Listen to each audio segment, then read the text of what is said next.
Vendredi soir, le SCO se déplace en Lorraine pour affronter le FC Metz. 17e journée, on est donc tout près de la moitié du championnat et ça vaut le coup de jeter un œil au classement. Metz est 4e avec 29 points, Angers 6e avec 4 points. Autant dire que ce sera un match qui compte. C'est un gros match par rapport au classement déjà, parce que quand on regarde bien ce classement, si on gagne là-bas, on recolle à Metz, donc c'est important. Mais au-delà de ça, du classement, il faut continuer sur la bonne dynamique qu'on est et encore continuer à engranger des points jusqu'à la trêve.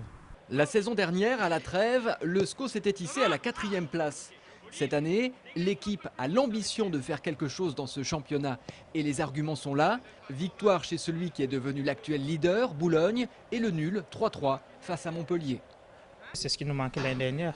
On a dû échouer par rapport à tous ces gros l'année dernière. Cette année, on a traversé ce cap. C'était ce qui nous manquait. Je crois que ça va nous permettre de prétendre à un bon classement à la fin de la saison.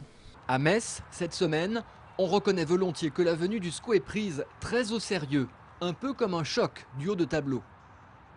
Parce qu'à Boulogne, ils ont su saisir leur chance et marquer 3 fois, ce qui est pas courant quand même en championnat, tout particulièrement à l'extérieur. Donc c'est une équipe dont on se méfie énormément parce qu'elle est dans une phase ascendante.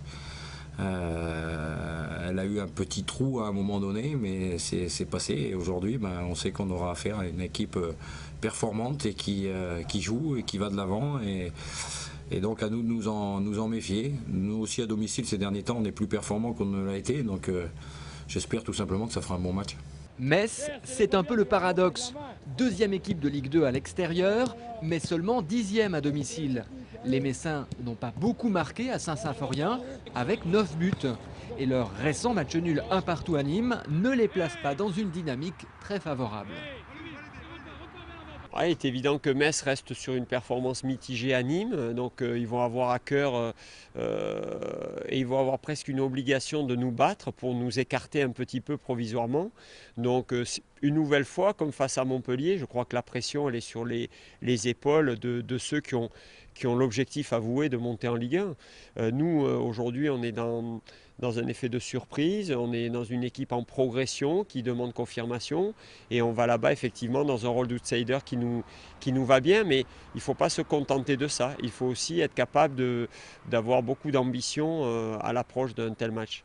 En même temps, il faut se rappeler que Metz a battu Lyon en Coupe de la Ligue, battu Strasbourg et Lens, et ce sont des références. C'est une équipe qui joue vite en contre, et en face, Angers devra se montrer prudent et solide défensivement. Voilà une rigueur absolument obligatoire. C'est-à-dire qu'on sait qu'on doit resserrer un peu les boulons derrière, parce qu'on a pris 7 buts en 3 matchs, en comptant la coupe. Donc on sait que c'est de ce côté-là qu'on va essayer de s'appliquer à ne pas prendre de but comme on l'a fait pendant 6 matchs. Après, je vous dis, si on doit gagner 2-1 ou 3-2 ou 4-3, on signe tout de suite parce que c'est les 3 points avant tout. Mais Metz-Angers, ce match sera rediffusé sur Angers 7, lundi à minuit, mardi à 21h45 et mercredi prochain à 15h.